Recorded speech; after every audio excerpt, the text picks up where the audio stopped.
이번 시간에는 아이의 성향을 알고 소통하기라는 주제로 만나겠습니다.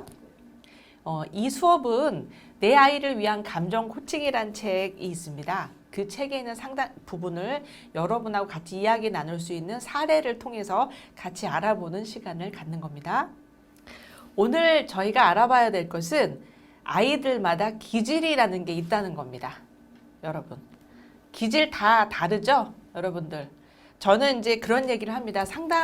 아이들 상담하고 그럴 때 엄마가 와서 아이가 너무 많이 뛰어다녀서 힘들어요. 뭐 제가 에너지가 작은데 아이를 잡으러 다니는 게 너무 힘들어요.부터 시작해서 그런 얘기를 들어요. 그럴 때 제가 그렇게 합니다.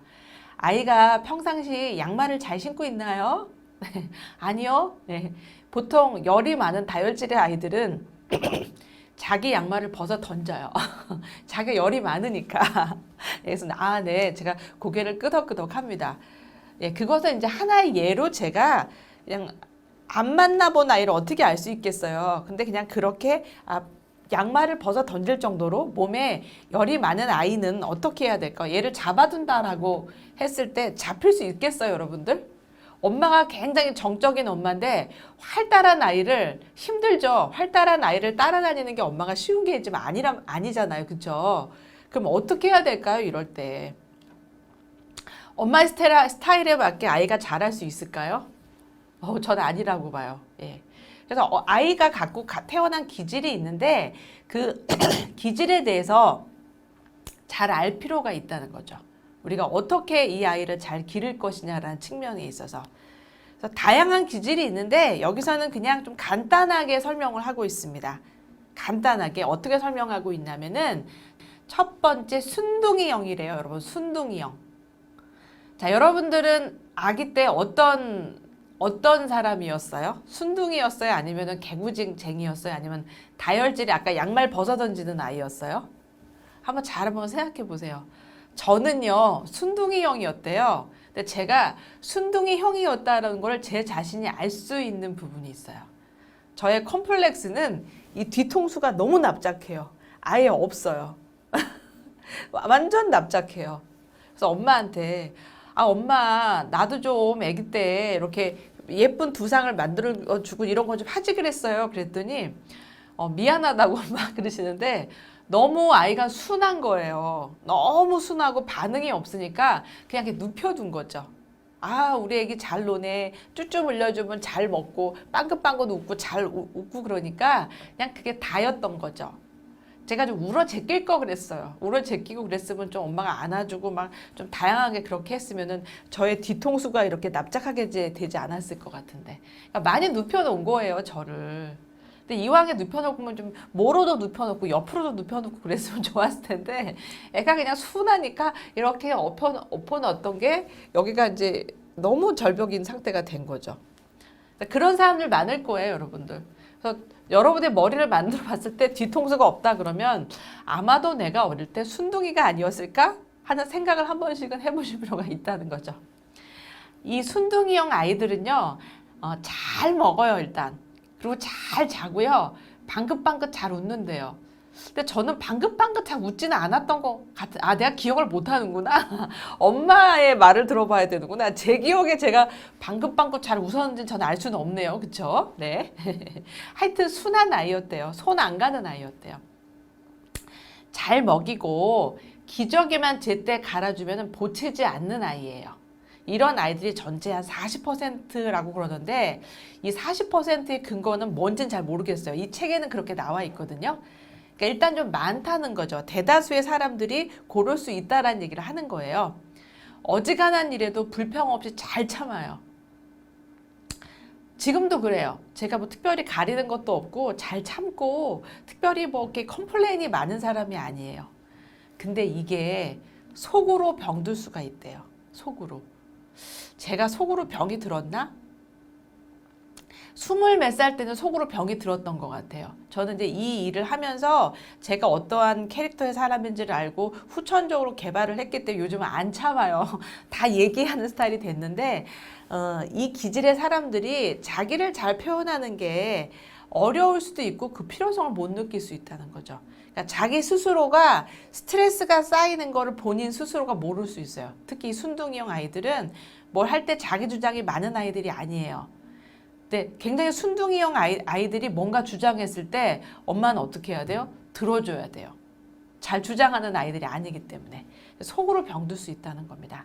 그래서 아이가 먼저 감정을 보이지 않아도 부모가 먼저 힘든 일은 없는지 대화의 물꼬를 잘 터줄 필요가 있다는 겁니다. 자기 표현을 잘 안 할 수도 있고요. 그 감정이 좀 무딜 수도 있어요. 형제가 많은 집에 그러면 어떡해요? 이런 아이들은 뒤로 약간 뒤쳐질 수도 있겠죠.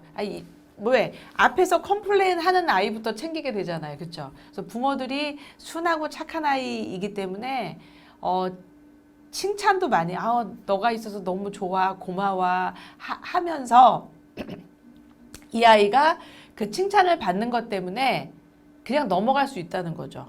그래서 칭찬만 해주지 말고 세심하게 좀 살피라는 의미의 얘기를 여기서 하고 있는 겁니다. 이 순둥이형의 아이한테 감정을 잘 알아주는 부모하고 그 아이의 감정을 억압하는 부모하고 두 부모가 있다라고 했을 때 어떤 차이가 있는지 한번 보겠습니다. 자, 감정을 잘 알아주는 부모는요, 정서적 안정감이 있는 아이이기 때문에 큰 문제가 없이 키울 수 있다라고 합니다. 그거는 이제 아주 럭키한 케이스고, 감정을 잘 알아주지는 않지만 아이한테 관심이 많은 부모들 같은 경우에는 어떻게 해요? 제가 부모가 먼저 감정적인 부분에 공감하는 부분에 먼저 연습을 하셔야 된다라고 한 게 바로 이런 케이스입니다. 대한민국의 한 40%면 대부분의 사람이 다 그럴 수 있다라는 거죠. 그렇죠? 대부분의 아이들이 이런다 그럴 때 그냥 특별히 문제가 없으면 문제 없는 걸로 넘어갈 수 있다는 거예요. 그래서 부모가 감정 중심적으로 대화를 나누고 이거를 먼저 배우셔서 아이한테 그렇게 다가가시라는 거죠. 아이가 먼저 표현하지 않거나 뭐 그냥 무난하게 넘어가더라도 먼저 물어봐 주는 것들. 그리고 야, 네가 엄마가 이렇게 해주는 부분에 대해서 너가 그렇게 얘기를 해주니까 엄마가 참 고맙다. 먼저 표현해 주세요. 근데 이런 거 있어요. 우리 딸 참 착하지? 힘든데도 잘 참아주고. 이게 잘 들어보세요, 여러분. 우리 딸 잘 착하지? 힘든데도 잘 들어주고. 역으로 생각하면 뭐예요? 이게 힘든 상황인데 얘는 잘 들어주는 거를 착하다라는 말을 포장을 해요. 그럼 이 친구는 착하다는 말 때문에 어떻게 돼요? 자기가 힘든 거를 표현 못할 수도 있다는 거죠. 그래서 착하지라는 말에 순둥이형의 아이들을 가두면 안 됩니다. 그럼 어떻게 해주면 좋을까요? 우리 딸이 이렇게 힘든 상황인데 이거를 아무 말 없이 엄마 말을 따라주니까 엄마가 참 고맙다. 착하다는 말은 하지 마세요. 고맙다. 근데 엄마 걱정이 되는 부분이 있네. 우리 딸이 엄마 도와주려고 이렇게 힘든 거 잘 참아내는 건 알고 있는데 혹시 너무 참아서 병이 될까 봐 걱정되는데 이렇게 만약에 이렇게 하는데 우리 딸이 너무 힘든 일이 있을 때는 엄마한테 얘기해 줄 수 있을까? 뭐 하고 싶은 거 있는데 우리 딸이 먼저 엄마한테 얘기해 줄 수 있을까? 이렇게 해주시란 얘기입니다. 착하지, 참아줘서 고마워. 이 얘기는 뭐예요? 착하다는 틀을 넣어놓고 그 안에 계속 참으란 얘기하고 같아요. 그래서 말을 조금 바꾸실 필요가 있다는 거죠. 너가 너무 그렇게 해줘서 고마워. 근데 엄마 걱정하는 게 네가 많이 참을까 봐 걱정이 되는데 조금 애로사항이 있거나 힘들 때는 혼자 고민하지 말고 엄마한테 얘기해 주면 좋겠는데 이렇게 접근하실 필요가 있다는 겁니다. 이제 억압형 부모로 넘어가겠습니다. 여기서의 억압형은 뭘까요? 뭘 억압한다는 거예요? 아이가 하고 싶은 거를 억압할 수도 있고 감정적인 부분을 억압해 놓을 수도 있다는 얘기를 여기서 하고 있는 겁니다. 대부분 그러면 어떻게 돼요? 부모가 무서워서요. 아이들은 마음이 그렇지 않은데도 그냥 부모의 뜻을 거스르지 못해서 하라는 대로 합니다. 순둥이니까 거스르는 거 잘 못해요. 좋은 게 좋은 거지 뭐. 그러니까 자기 생각들이 많지 않기 때문에 하라 그러면 그냥 하는데 어느 순간 이건 아닌데 정말 하기 싫은데 이런 게 올라올 수 있다는 거죠. 그걸 알아봐 줘야 된다는 거예요. 거스를 수가 없어. 잘 못 거스려. 부모 뜻을 거스르면 또 어떻게 착한 아이, 이런 아이 우리가 이런 플레임을 세워놓으면 그거 안 하면 착한 아이 아닌 것 같은 게 애를 불편하게 만드는 부분이 있다는 거죠. 근데 계속 만약에 부모는 계속 억압해요. 아이는 그냥 하라는 대로 계속 해요. 그럼 정신적 스트레스는 계속 쌓입니다. 근데 불편해요 라는 말을 못 할 수 있다는 거죠. 여러분 이런 경험 있으세요? 아, 남성분들은 이런 경험이 남성 경험도 있을 수도 있겠다. 근데 여자분들은 경험 있을 거예요. 내가 안에 엄청 뭔가를 많이 쌓아놨어. 엄청 스트레스 받는 게 많이 있는데 그걸 하나하나 얘기하려고 그러니까 뭐부터 얘기해야 될지 모를 때 있죠. 하나하나 내가 이 안에 쌓아놓은 거를 얘기를 해야 되는데 뭐부터 쌓아놓은 것이 뭔지도 모르고 커다란 이 돌덩어리가 여기 있는 느낌이 있어요. 그럼 말은 못하고 울음만 막 날 때 있죠. 그럼 말을 해 그러면 말은 못해. 막 울음만 나. 너무 많이 쌓여 있으면 뭐부터 얘기해야 될지 모르는 상태가 되거든요. 우리 순둥이형 아이들이 그럴 수 있어요. 내가 이 안에 이런 감정도 쌓아놨지, 뭐 슬픈 감정도 쌓아놨지, 그런 거 얘는 못 느껴요. 감정적으로 어때요? 좀 무디일 수 있다는 거죠. 그러니까 뭔가 억울하고 힘들고 막 여러 가지가 쌓이는데 뭐부터 얘기해야 될지 몰라요. 근데 억압형 부모가 정말 아주 나쁜 상태에서 억압하는 부모도 있지만 해줄 거 다 해주면서 억압하는 부모가 있거든요. 이런 경우에는 정말 얘기 못하는 거죠. 근데 정신적 스트레스가 막 쌓여가면서 그걸 신체적인 증상으로 호소하는 아이들도 많습니다. 뭐 초등학교 5, 6학년 넘어서 사춘기 돼서 굉장히 신체적으로 엄마 머리 아파요, 뭐 해요 이런 아이들 보면은 되게 모범적이고 자기가 해야 할 일을 잘하려고 노력하는데 안 되고 이런 아이들도 되게 많다는 거죠. 그래서 정신적 스트레스를 이제 쌓아놓게 되는 부분들이 있는 겁니다. 이제 억압형 부모 중에 아주 이것은 이렇게 하면 안 되는데 폭력 가정에서 자란 아이들이 있단 말이에요. 폭력 가정에서 자란 아이는 폭력에 순응하면서 우울증에 시달리다가 나중에 정신질환을 걸리는 경우들도 많이 있습니다. 그래서 혹시 내가 억압형의 부모는 아닌가라는 부분들을 좀 생각을 해보실 필요가 있습니다. 뭐 그때 말했듯이 대놓고 억압하는 부모들도 있지만 그렇지 않은 부모들도 있어요. 착하다, 뭐 이런 거를 내가 너를 위해서 이렇게 노력하는데 뭐 이런 말을 통해서 그런 틀 안에서 아이를 억압하는 부모들도 있을 수 있다는 거죠. 그렇게 억압하는 아이들은 더 힘들어요. 부모를 욕할 수도 없거든요. 자연스럽게 아이의 그런 억압된 부분들을 엄마가 이렇게 해주는 부분에 대해서 많이 엄마 좋아서 하는 부분이야. 너도 좋아하니까 참 고맙다. 하지만 이렇게 하는 것들에서 엄마는 너 좋으라고 하는 거지만 너의 입장에서는 그게 좀 힘들 수도 있을 것 같아. 그럴 때 엄마하고 좀 얘기 좀 하면 어떨까? 뭐 이렇게 얘기를 하라는 겁니다, 여러분들.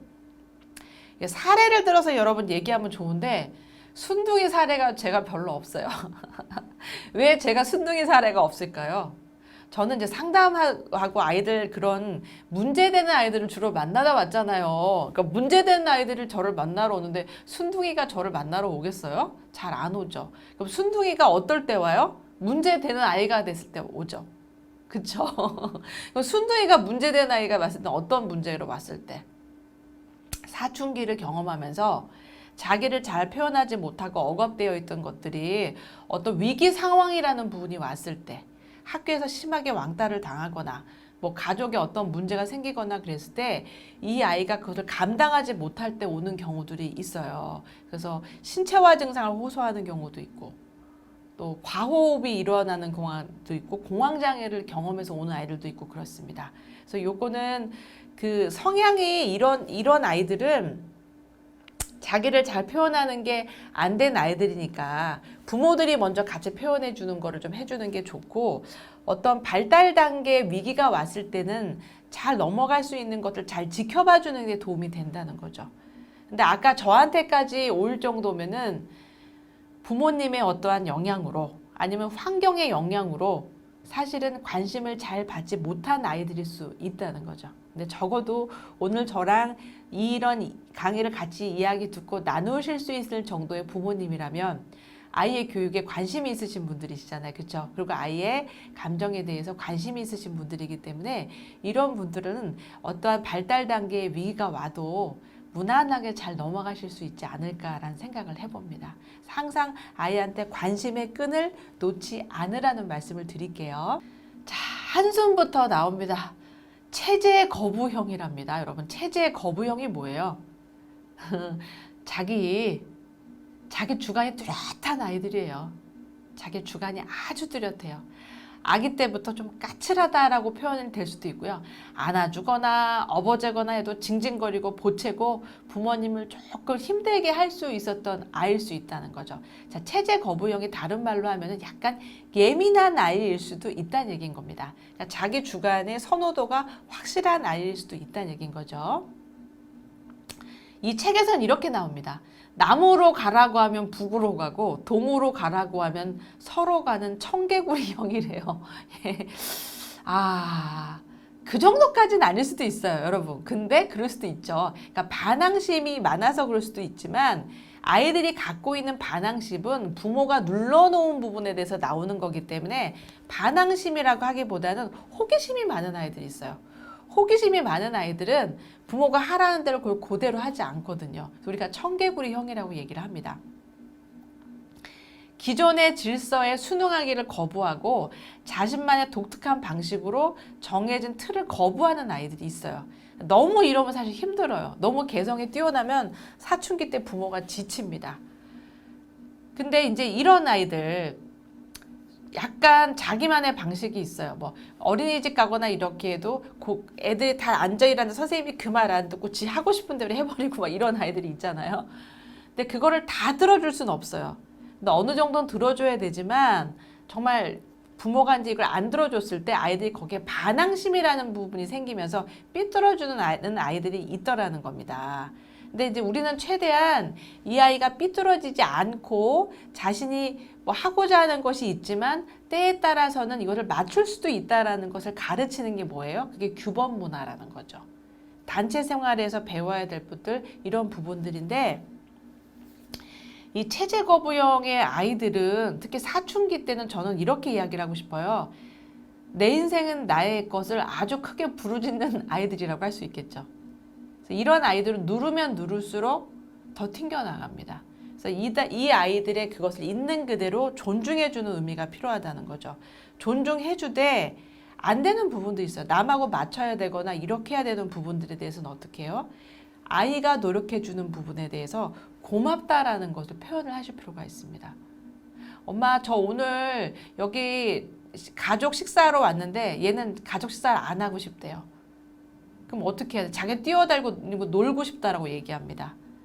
근데 지금 가족 식사하는데 뛰어다니면서 놀 수 있는 건 아니잖아요. 이럴 때는 너가 자유롭게 놀고 싶고 뛰어다니고 싶고 구경하고 싶은 건 알고 있는데 우리가 지켜야 될 규칙이 있어. 이건 네가 해줘야 될 부분인데 엄마가 이 부분을 안 해주면은 사람들 많은 데서 너를 혼내야 될 수도 있는데 넌 어떻게 생각하니? 예.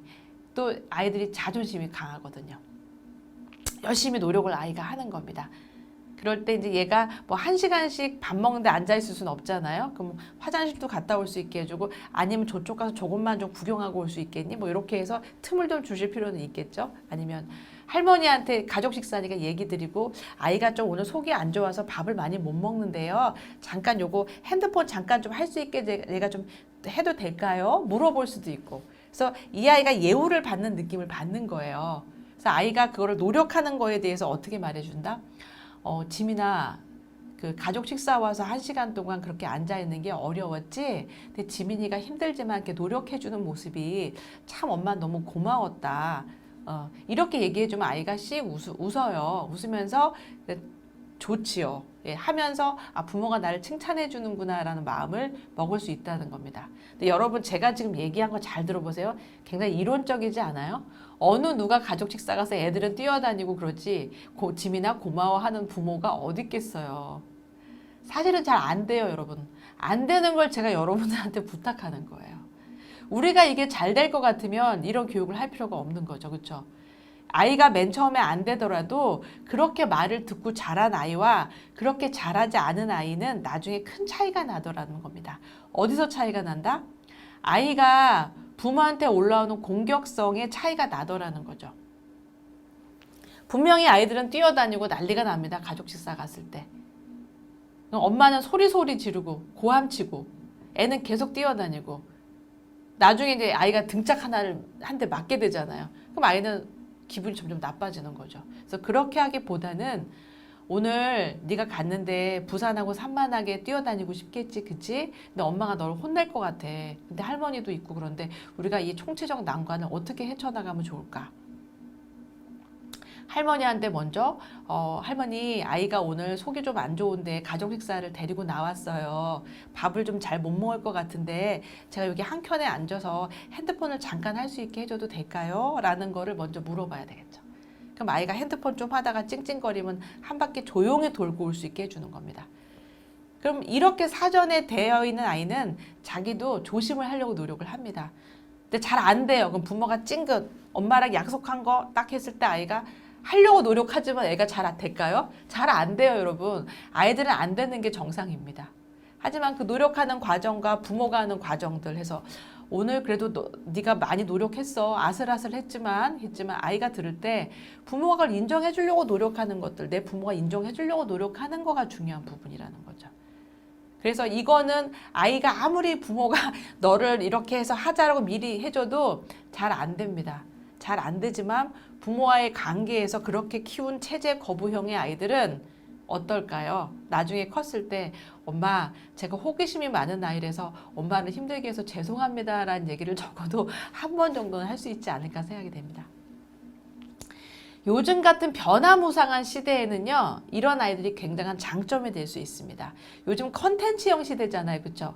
자신의 기발한 생각이 상품화되는 이런 시대에는 체제 거부형 아이들이 오히려 좋은 장점이 될 수 있습니다. 그래서 그것을 믿고 지켜봐 주는 부분들, 하지만 단체 생활에 지켜야 될 부분들에 대해서 사전에 미리 얘기해 주는 것들, 그렇게 하시라는 겁니다. 그래서 아이의 특성을 억누르지 하지 말고 긍정적으로 보고 개발해 주실 필요가 있다는 거죠. 어떤 아이가 굉장히 몸에 힘이 많은 아이예요. 얘도 양말을 벗어 던지는 아이라고 제가 말씀드릴게요. 너무 힘이 많아요. 학교를 왔다 갔다를 막 약간 ADHD스러운 부분도 있는데 너무 그래서 제가 이 아이한테 부모한테 어떻게 했냐면 아침에 새벽 수영을 좀 시키라고 말씀을 드렸어요.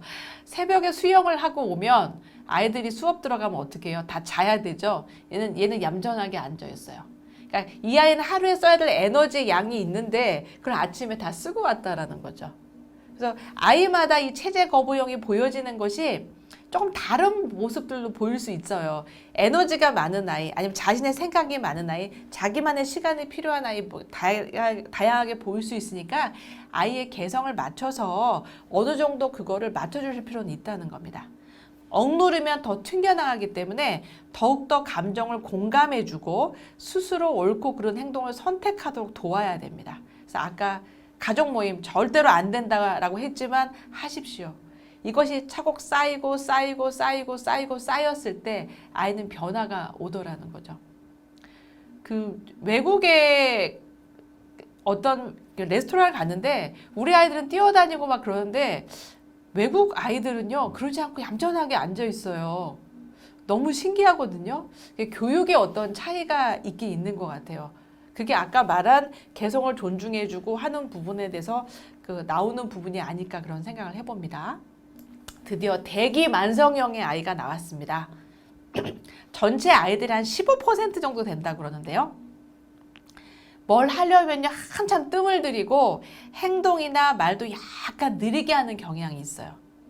근데 얘네들이 무엇이든지 빨리빨리 처리하는 한국 사회에서 적응하기 좀 힘든 유형입니다. 크면 클수록 느리고 굼뜬 아이의 행동을 보여서 부모가 속이 터지고요. 근데 얘네들이 자존감이 떨어질 수 있어요. 뭐를 하든지 좀 느려요. 친구들하고 같이 과자 파티를 가도 얘는 천천히 먹기 때문에 몇 개 못 먹어요. 그러니까 나는 왜 다른 애들보다 못할까 하고 자존감이 현저하게 떨어질 수 있다는 거죠. 근데 얘네들의 장점이 뭐가 있냐면요. 일단 한번 적응을 하면 실증 내지 않고 꾸준히 하는 그런 장점이 있습니다. 근데 부모 입장에서 속이 타요. 똑같이 가외를 시켰는데 얘는 점수가 팍팍 안 올라가요. 시간이 많이 걸려요. 그럼 부모가 얘네들을 체긍하게 되죠. 빨리 해라, 뭐 해라, 그러지 마세요. 본인 스스로도 내가 남들보다 약간 좀 늦은 부분에 대해서 자존감이 현저하게 떨어지는 것을 경험합니다. 그럼 이런 아이들은 어떻게 길러야 될까요? 여러분, 어떻게 기르면 좋겠어요? 이런 아이들은요, 경험을 많이 하는 게 중요합니다. 그러니까 대기만성형이라는 얘기는 뭐냐면은 빨리빨리 처리하는 문화에서 문제 대처력이 떨어질 수 있다는 거죠. 그러니까 문제 대처력이 떨어지면 자기 스스로가 자존감 현저하게 떨어질 수 있잖아요. 그렇죠? 그래서 다양한 거를 경험해 보는 것들, 아르바이트도 경험해 보는 것도 좋고 모두 경험해 보는 게 좋습니다. 많은 걸 경험을 해서 보다 보면 어느 순간 됐을 때 이 대기만성형의 아이들이 탁 치고 올라가는 순간이 있어요. 근데 그 탁 치고 올라가는 순간이 일반 아이들보다 조금 느린 게 문제라는 거죠. 그래서 부모는 이럴 때 아이가 잘하는 게 무엇인지, 좀 장점이 무엇인지, 어떤 성향을 좋아하는지 이런 거를 객관적으로 조금 봐주셔야 된다는 겁니다. 내가 봐주는 게 안 되면 어떻게 해요? 아이의 적성 검사나 이런 걸 통해서 얘가 어디에 관심이 있는지, 어디에 잘하는지에 보라는 게 아니에요. 어디에 관심이 있는지를 보라는 겁니다. 그래서 아이를 세상에는 이런저런 사람들이 있는데 너는 시간이 조금 걸린다. 하지만 너는 차분하고 사람을 바라보는 거, 세상을 바라보는 거에 있어서 진지함이 있다라는 것들. 그래서 애들이 제일 마음 편해하는 게 뭐냐면 엄마도 어릴 때 그랬어. 엄마도 좀 굼뜨고 천천히 하고 그랬는데 지금 엄마 사는데 문제 없지 않니? 이렇게 얘기해 주라는 겁니다. 근데 이 대기만성형의 아이들이 저는 어디에 지금 뭐 데이터가 나와 있는 건 아닌데요. 제가 상담하면서 느끼는 거가 뭐가 있냐면 이런 성향의 친구들은 사실은 변화무쌍한 직업이나 이런 거 잘 맞지 않아요. 직업을 선택하거나 그럴 때 약간 예측 가능한 직업들 군들이 있잖아요. 약간 서비스 업종인데 바로바로 뭐 고객의 니즈를 맞추고 뭐 이런 거하고는 좀 스트레스를 받더라고요. 좀 예측 가능한 부분의 것들, 이런 것들을 보시면 좋은데, 이건 시간이 되면 또 제가 나중에 이런 성향의 사람들 어떤 직업이 맞을까 이런 건 또 나중에 기회 되면 한번 또 말씀을 드리겠습니다. 일단 부모는 어떻게 한다? 속 터져 하시지 마시고 아이를 기다려주는 자세가 필요하시다라는 말씀을 드릴게요. 속 터져 하시지 마시고 내 아이를 믿어주는 부분이 있으셔야 되는 거죠.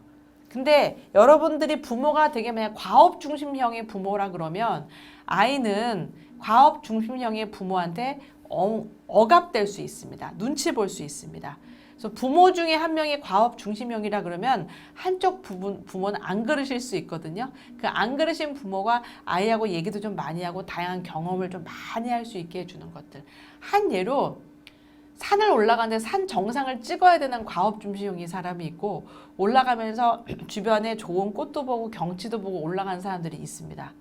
이 대기만성형의 사람들은 주변의 경치도 보고 모두 올라갈 수 있는 성향의 사람하고 더 맞을 수 있다는 거죠.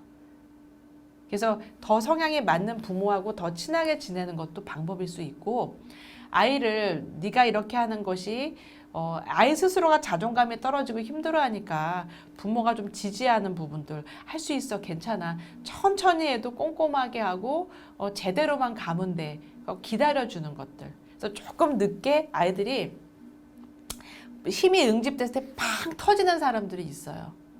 예. 제가 알고 있는 의사 선생님이 그런 중에 한 분이 있거든요. 그분은 공과대학을 다니다가 다시 의대를 왔어요. 되게 늦게 왔어요. 의과대학을 27인가 왔어요. 근데 의과대학 와서도 처음엔 조금 떠나가는 게 힘들었어요. 근데 그분이 정신과를 지원하셨거든요. 그러니까 정신과 의사가 되게 늦게 됐죠. 일반인들보다.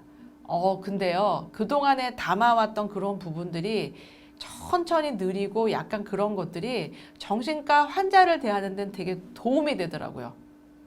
이 사람이 기다려줄 수 있는 자세가 되어 있잖아요. 차분하고 얘기를 들어줄 수 있는 자세가 되다 보니까 정신과 의사가 되고부터는 다른 빠른 동료 의사를 탁 치고 올라가는 부분이 있더라는 겁니다. 그래서 이 대기만성형. 근데 그 사람은 그 직업군을 잘 선택했다라고 할 수 있겠죠. 그래서 대기만성형은 서비스 업종에 하는 거는 조금 서비스 업종을 한다 그러면 좀 연습을 많이 하고 준비를 많이 해서 하는 게 더 맞을 것 같다는 거 말씀을 드릴게요. 아이고 속 터져 이런 얘기 하는데요. 듣는데 그런 얘기 하지 마세요. 보통 굼 뜨면은 속은 터져요. 하지만 듣는데 그런 얘기 하지 마세요. 머리가 나쁘다, 머리가 모자란다 이런 거 애들이 표현 안 하지만 고스란히 마음의 상처가 될 수 있어요. 본인 스스로도 상처받아요. 친구 집 갔는데 같이 사탕 막 이렇게 먹는데 얘는 굶 떠서 3개밖에 못 먹는다고 한번 생각해 보세요. 아, 나는 왜 그렇게 태어났을까? 아이가 스트레스 안 받겠어요? 스트레스 받죠. 근데 거기다가 부모가 아이고 속 터져, 모자라 막 이렇게 얘기해 봐요. 그렇게 하시지 말라는 거죠.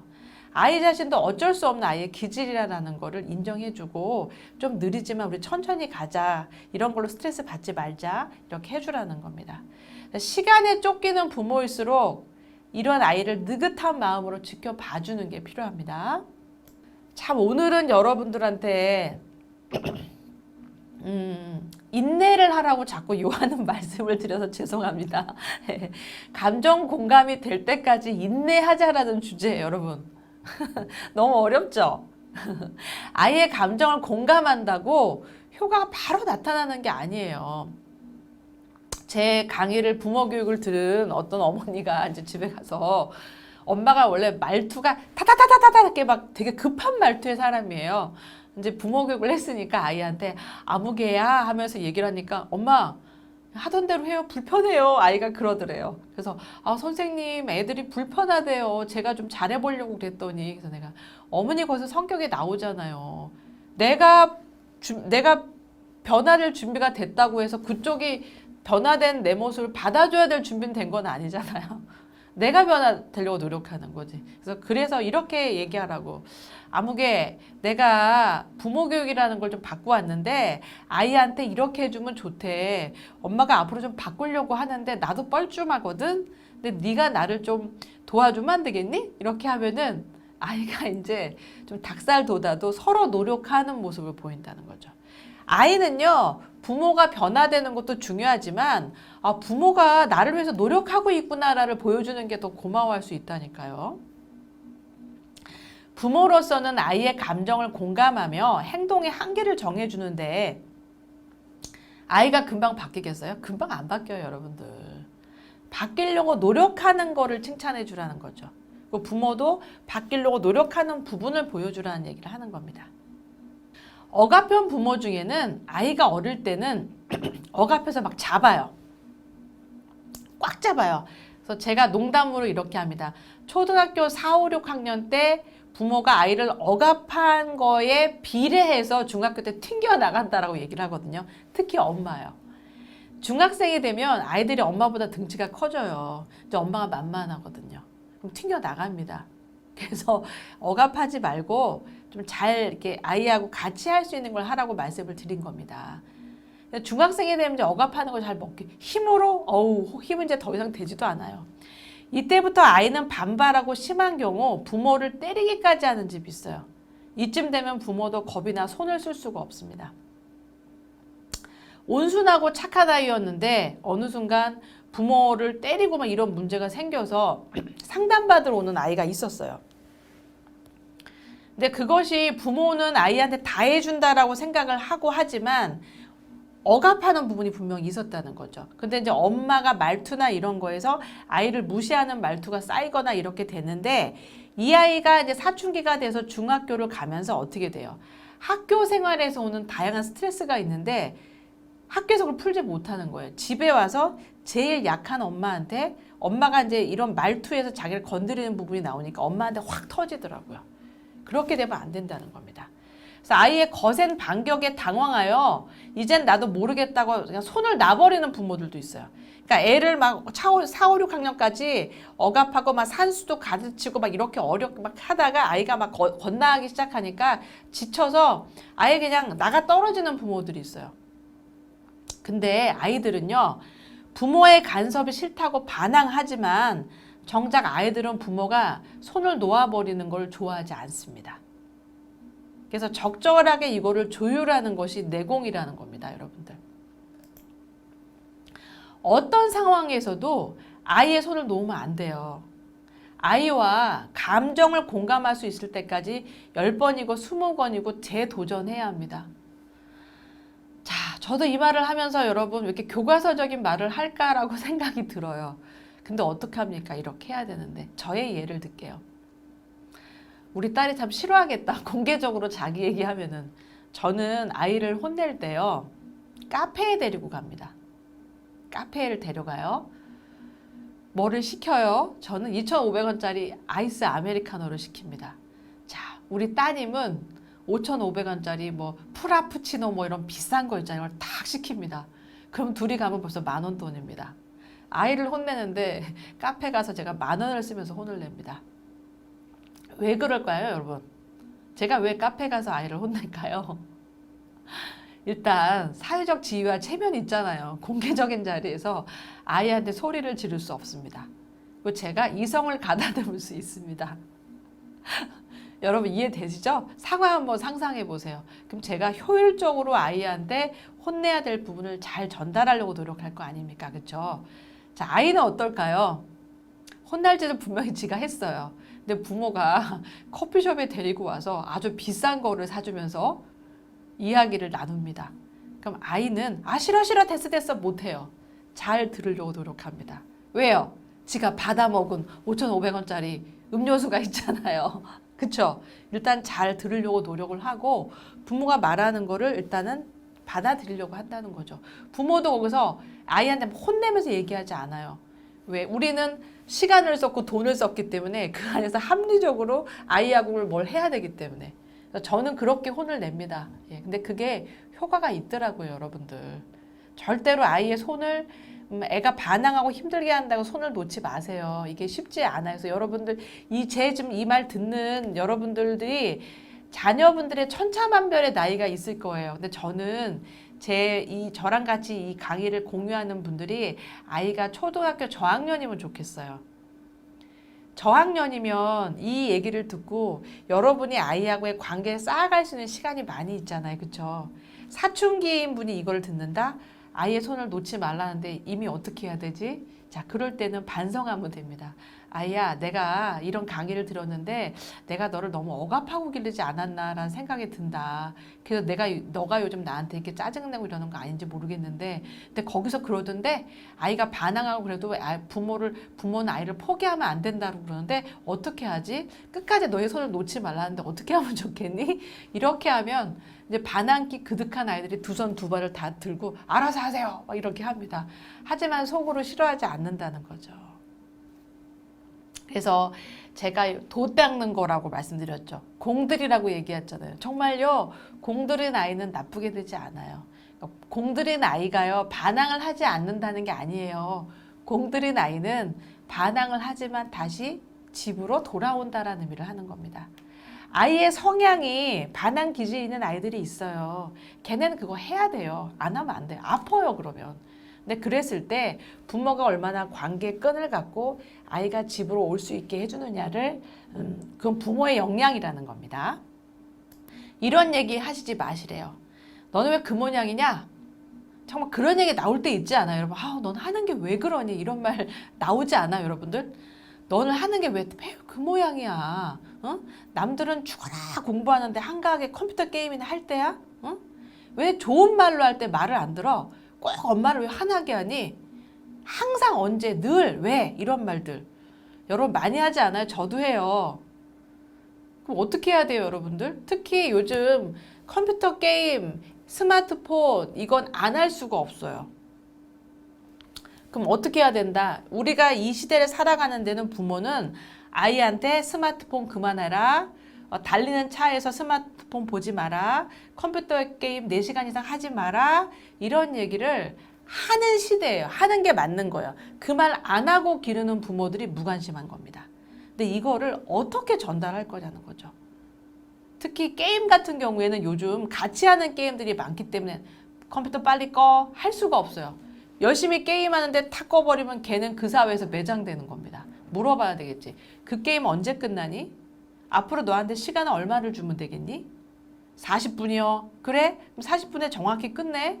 40분 후에 너 안 끝내면 엄마 그때 화낼 거야? 라고 하시라는 겁니다. 40분에 끝냈는데 애가 계속해요? 그때 화내셔도 돼요. 엄마가 분명히 너가 40분에 끝낸다고 해서 시간을 줬는데 이러고 있는 건 아니지. 엄마가 화나면 난 너한테 인신공격 하고 싶지 않은데 이런 경우는 넌 인신공격 받아야 된다고 생각해. 화내십시오. 40분 아이가 성향에 맞게 말해주는 것들이 기다려줘야 될 부분이 여기 필요한 부분입니다.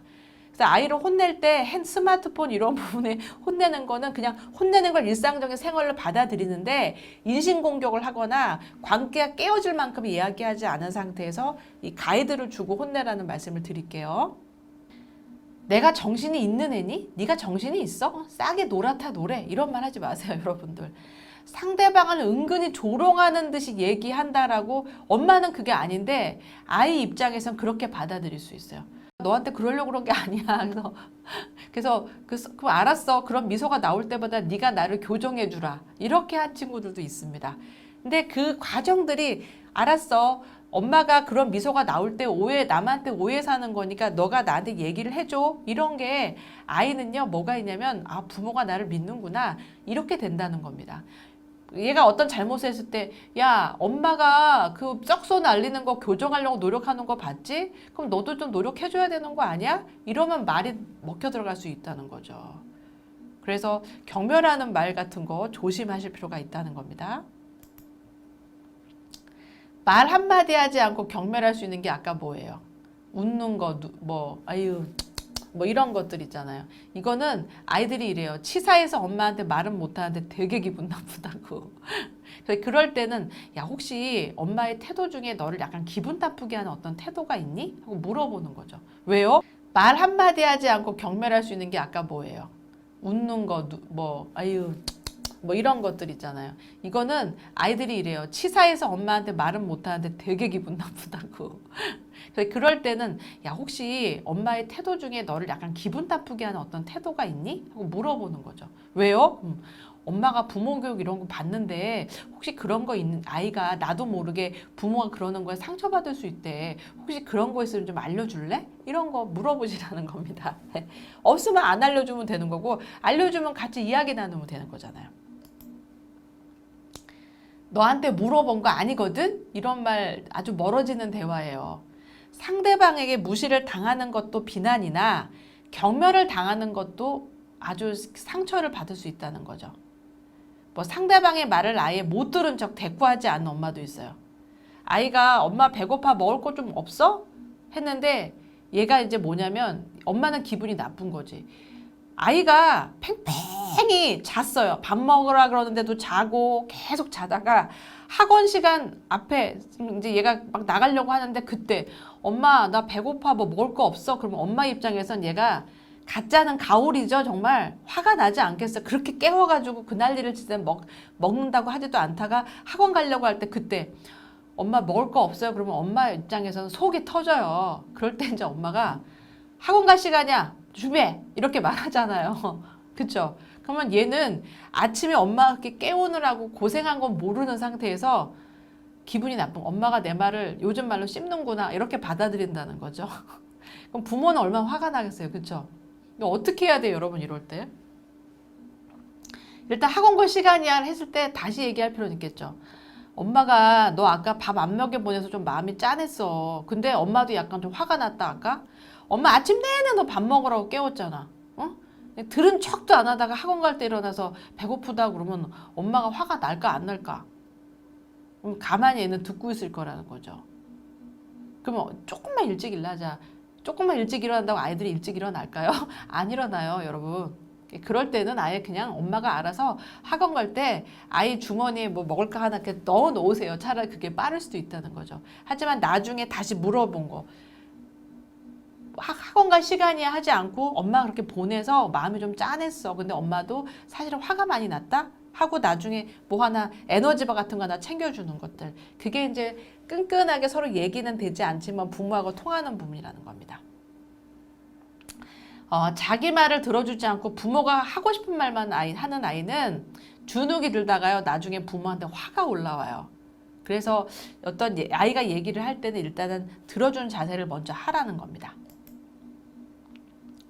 제일 많이 하는 건 다 너 잘 되라고 하는 거야. 응? 너 왜 하라는 공부 안 하고 그러니? 응? 공부 좀 해. 다 너 잘 되라고 그러는 거야. 이러는 말들이 다 알지만 화가 난다는 거죠, 여러분. 어떻게 해야 돼요? 다 너 잘 되라고 하는 건 맞지만 컴퓨터 하고 싶은 건 알겠어. 엄마가 시간을 줬잖아. 그 시간까지만 하라고. 엄마는 더 이상 못 참아. 그 다음에 여러분 화내도 된다니까요. 참아준 게 있기 때문에. 근데 다 너 잘 되라고 하는 말은 그 얘기는 하지 말고 논리적으로 왜 잘 될 수 있는지를 얘기해 주는 게 차라리 나을 수 있다니까요, 여러분. 알아요, 여러분. 이거 쉽지 않다는 거예요. 하지만 어떻게 여러분 노력하셔야죠. 제가 말씀드렸잖아요. 공들인 아이가 잘 된다라고 말씀드렸어요. 그러니까 안 되더라도 우리 같이 하자는 겁니다. 부모와 아이 사이에 담쌓게 하는 거, 우리가 무시하는 거, 그거 별로 좋은 거 아니라고 제가 말씀드렸죠. 아이 버릇 고치기 위해서 이제 막 떼쓰고 이럴 때 부모가 딱 담쌓고 더 이상 얘기 안 해버려요. 너 지금 엄마 할 수 없으니까 너 가서 실컷 떼쓰고 와. 그러면 너 저 방 들어가서 너 하고 싶은 대로 하고 나와. 엄마가 그거 인정해 줄게. 근데 그 방에 있으라는 게 아니야. 너 때 다 쓰고 화 풀리면 그때 나와. 그때 나와서 네가 하고 싶은 거를 똑바로 엄마한테 얘기를 해줘. 이렇게 하라는 겁니다. 그러니까 아이가 울고불고 막 떼쓴다고 해서 이렇게 모른 척하고 그런 거 하시지 마시라는 거죠. 그게 아이한테는 나중에 상처가 될 수 있거든요. 아, 그렇구나 하는 경청의 대화를 하래요, 여러분. 대화의 기본은 상대방의 말을 기울이는 거. 이것만 잘해도 아이의 마음 반을 열 수 있습니다. 이거 되게 중요해요. 너 지금 그렇게 하고 싶었어? 그랬어? 아, 그런 거였어? 이런 것들. 내가 하는 말을 누군가 열심히 들어주는 것만으로도 기분이 풀리는 거 여러분 경험하셨잖아요. 또 상대방이 듣기만 할 뿐 별다른 조언하지 않더라도 그것만으로도 내가 복잡한 게 정리가 되는 걸 느낀다는 겁니다.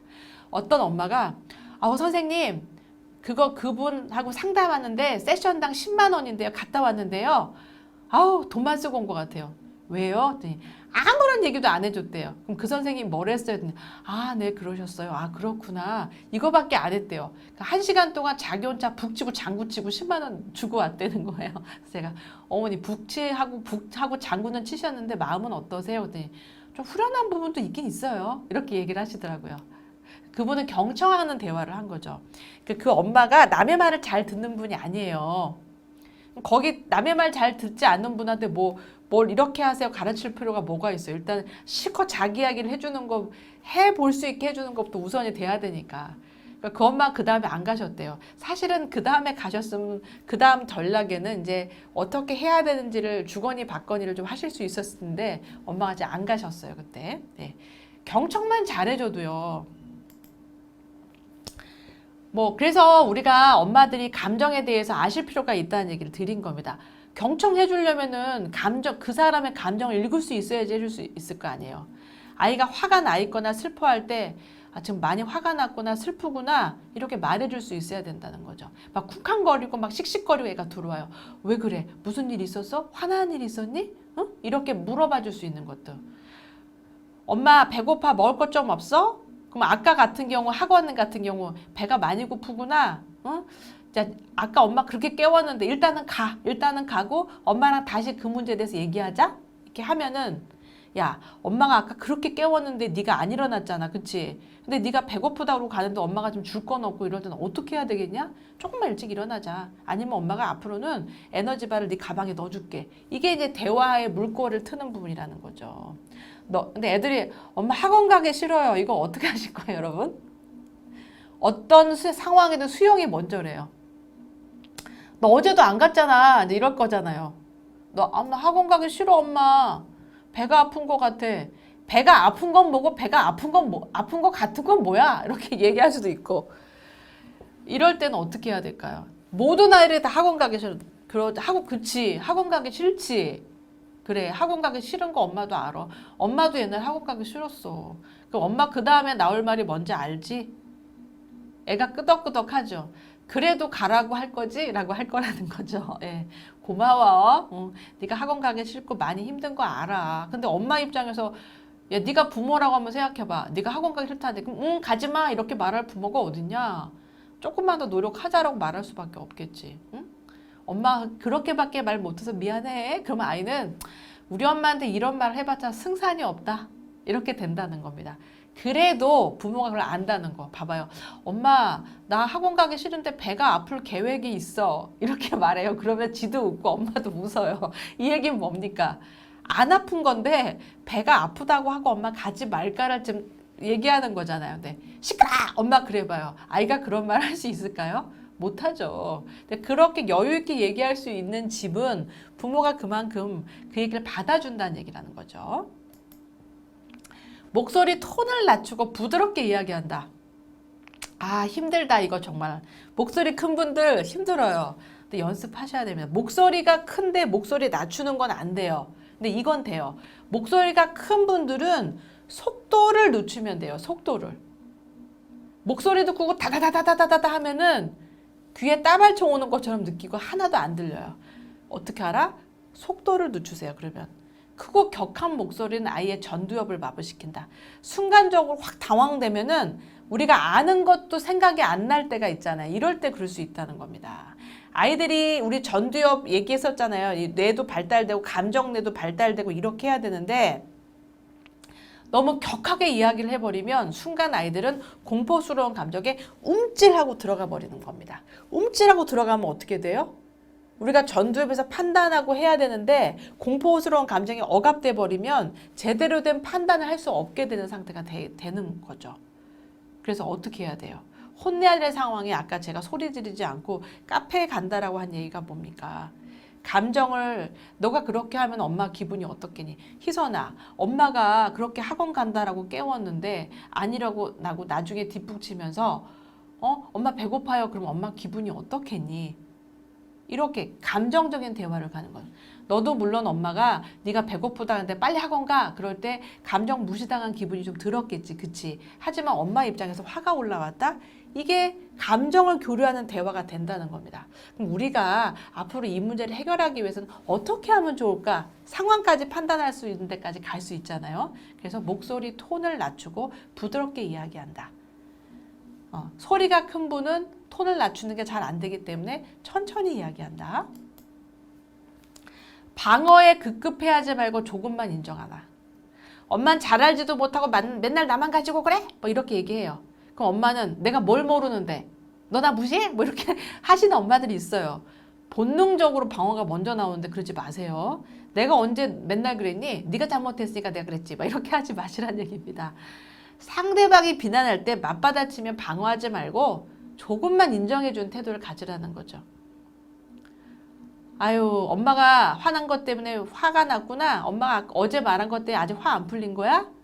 그래, 그럴 수 있지. 그래, 엄마는 좋은 말로 했지만 너희 입장에서는 화나게 받아들일 수 있어. 그럴 수 있어. 엄마 인정할게. 이거 먼저 하시라는 겁니다. 근데 보통 부모들이 아이가 그렇게 나오면 특히 사춘기 입장에서 얘가 나를 한번 무시해서 내가 밀리기 시작하면 계속 밀린다고 생각해서 계속 안 밀리려고 한단 말이에요. 그럼 대화가 안 되죠. 그래, 너 입장에선 그럴 수 있다. 엄마가 어제 너무 화가 나서 너한테 얘기를 했지만 엄마도 억울해 사실은. 하지만 너 입장에서는 화가 난 게 안 풀리고 그럴 수 있어. 어떻게 하면 좋을까? 내가 물론 너한테 잘못한 부분이 있다라고 말을 해야 될까? 물론 엄마가 우리 딸의 그 마음을 가슴 아프게 했다면 잘못을 떠나서 엄마도 가슴이 아프지. 근데 이걸로 인해서 계속 우리가 문제가 된다 그러면 안 될 것 같은데 우리 좀 이야기 한번 나눠보자 하고 일단은 그걸 읽어주라는 얘기부터 하고 있는 겁니다. 그래서 호감과 존중을 표현할 수 있는 것들, 아이들을 갖고 있는 거에 우리 아이가 잘하는 것들 한번 적어보시고 그걸 아이한테 어떻게 한번 표현해 주면 좋을까요? 뭐가 있을까요? 아, 우리 딸은 뭘 잘해. 좋아해. 우리 어느 날 제가 집에 들어갔는데 저희 딸이 이제 대학생이에요. 사춘기 때요. 집에서 도깨비들이 나오는 거예요. 아이섀도우랑 막 이렇게 한 도깨비들이 한 세 놈이 튀어 튀어나오는데 우리 딸이 이제 동네 친구들이 저희 집에 왔는데 아이섀도우랑 이런 거 집에 있는 걸로 얘네가 막 다 그리고 놓은 거예요. 너무 놀랬죠, 사실은. 근데 이제 혼내지 않았어요. 예, 이거 장점 우리가 어떻게 보면 좋을까요? 우리 아이는 어린 나이지만 화장을 잘하는구나를 받아들였습니다. 예, 받아들였어요, 그냥 그거를. 네. 그리고 어느 날 너 나 화장 한번 해줄래? 하고 제가 했습니다. 그리고 고등학교가 됐을 때 차라리 좋은 화장품을 제가 사줬습니다. 안 하는 것보다는 애가 할 거잖아요. 제가 몰래 학교에서도 하고 몰래 할 거 아니에요? 몰래 하는 것보다는 부모가 알게 하는 게 나니까. 그리고 납 들어간 그런 안 좋은 화장품 쓰는 것보다는 좋은 화장품 쓰는 게 나니까 전 아예 그렇게 했거든요. 그래서 그 호감을 이제 존중으로 바꾸는 거에 집집마다 아마 방법들이 있을 거예요. 밤 11시에 맨날 아이가 짜파게티를 끓여 먹어요. 어떡할까요, 여러분? 그거 나쁜 걸까요? 저는 그렇게 생각합니다. 우리 아이가 짜파게티를 잘 끓이는구나. 저는 그래서 아이한테 짜파게티를 끓여달라고 부탁을 합니다. 차라리. 그래서 부모가 내가 우리 아이한테 어느 정도의 선까지를 인정할 것인가를 정해놓는 게 필요합니다. 그 선에서는 아이가 자연스럽게 그걸 할 수 있게. 제가 이걸 아이를 가두리 훈육이라고 합니다. 가두리 훈육. 가두리가 뭐예요? 넓은 범위 안에 내가 할 수 있는 범위의 경계를 정해놓는 거잖아요. 그렇죠? 그러니까 안 되는 부분들은 분명히 아이한테 명확하게 말을 해주고 그 선을 만드는 거는 필요합니다. 근데 이건 내공이 필요합니다, 여러분. 한 번에 되는 게 아닙니다. 저도 많은 시간을 가지면서 하고 있는 거고 부모님들하고 이런 거를 상담하면서 하고 있는 부분인데 일단 우리 아이가 갖고 있는 호감이 무엇이 있는지 뭐 아이가 갖고 있는 그런 부분 호감으로 바꿀 수 있는 게 무엇이 있는지 그걸 아이한테 어떻게 존중해 주면 좋을지 먼저 생각해 보는 게 우선이 될 것 같아요. 자, 결과보다는 노력이나 행동에 대해서 칭찬하세요. 노력하는 거. 결과 안 나오는 게 더 많을 거예요. 그래서 노력하는 부분 칭찬해 주라는 겁니다. 적절한 타이밍에 칭찬한다. 적절한 타이밍을 놓치면 좀 웃긴 상황이 벌어져요, 여러분. 그리고 칭찬의 이유는 어떻게 구체적으로 설명해 주라는 거죠. 구체적으로. 딸, 화장을 잘하네. 엄마가 지금 말하는 게 약간 비꼬는 말처럼 들릴까? 엄마가 마음을 새롭게 먹었어.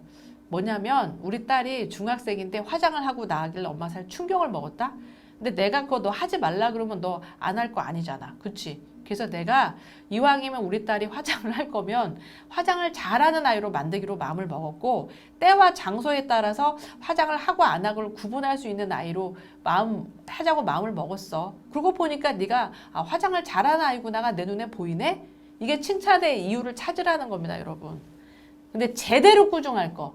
혼나야 할 일일 땐 정말 제대로 꾸중을 해야 됩니다. 어떻게 꾸중해야 돼요? 그러니까 바로 꾸중해야 될 것 부분이 있고 아니면 시간을 주고 노력해서 해보라 그러고 안 될 때 어떻게 엄마가 널 꾸중해 줄까라고 들어가야 될 부분이 있다는 겁니다. 대신에 인격이나 성격에 대해서 꾸짖으면 안 됩니다. 아시겠죠, 여러분? 상황에 대해서만 꾸짖으라는 겁니다. 상황 중심으로 말하면 훈계나 인격에 대한 비난을 하지 않을 수 있거든요. 여러분 뭐가 있을까요? 야, 너 책 돌려주기로 한 날짜가 언젠데 아직 안 돌려줘. 응? 야, 걔가 너 아주 책임감 없는 애로 알겠다. 이렇게 하면 기분이 나쁘다는 거죠. 책을 돌려줘야 될 날짜가 많이 지났는데 이거 어떻게 해야 되니? 야, 친구가 신용 못 지키는 애로 너 볼까 봐 엄마 좀 걱정이 된다. 야, 이렇게. 쉽지 않죠, 여러분? 저도 우리 딸하고 할 때 잘 되나? 잘 될 때도 있고 안 될 때도 있는데요. 중요한 거는 여러분 노력하는 게 중요하다는 겁니다. 어떻게 노력할 건지. 그래서 여러분들 연습하세요. 아이 성향, 우리 아이가 순둥인지 체제 불만형인지 대기만성형인지 잘 보시고요. 그 성향에 맞게 화난 감정을 우리가 어떻게 표현할 건지 아이들하고 어떻게 표현하면 좋을지 한번 그런 거 연습해 보세요. 그리고 사과할 일 있을 때 부모님이 먼저 한번 사과해 보세요. 그게 변화의 시작입니다, 여러분. 부모가 변화되는 모습을 보여주면 아이도 거기서 변화가 일어납니다. 그래서 오늘 근데 우리 애들이요 똑 부러지지 않아요. 순둥이형 같기도 하고 대기만성형 같기도 하고 체제거부형 같기도 하고 참 애매합니다. 그렇죠? 애들이요. 애매하죠. 딱 똑부러지는 아이들이 어디 있겠어요. 그렇죠? 상황 전체적인 흐름에 있어서 체제 거부형 아이들은 탁 티가 나요. 근데 이제 대기만성형 아이하고 순응형의 아이는 티가 좀 안 날 수도 있어요, 여러분. 예. 그럴 때 이제 그 패턴에 맞게 말하는 것들 연습하는 것들. 아까 화가 나거나 뭐 이럴 때 어떻게 내가 얘한테 하라고 얘기할 것인지를 몇 개를 한번 생각해 보는 부분들이 필요합니다. 오늘 이런 강의 이제 들었잖아요. 그러면 그냥 말하지 말고 아이랑 같이 보시면서 야, 이런데 너는 어떠냐? 너는 어떤 아이인 것 같냐? 하고 같이 물어보시는 것도 좋습니다. 아이들은 귀찮아 하면서도 엄마가 이런 부분에 대해서 관심을 갖고 애를 쓰고 있구나라는 거를 좋아하지 나빠할 아이는 없거든요. 여러분 오늘 여기서 마치고요. 뭐가 필요하다고요? 사과를 먼저 하시는데 자존심 굽히고 사과하라는 얘기는 아니에요. 아시겠죠? 사과하는데 뭐가 필요하다고요? 용기가 필요합니다. 한번 같이 한번 도전해 보면 어떨까요? 여기서 마치겠습니다.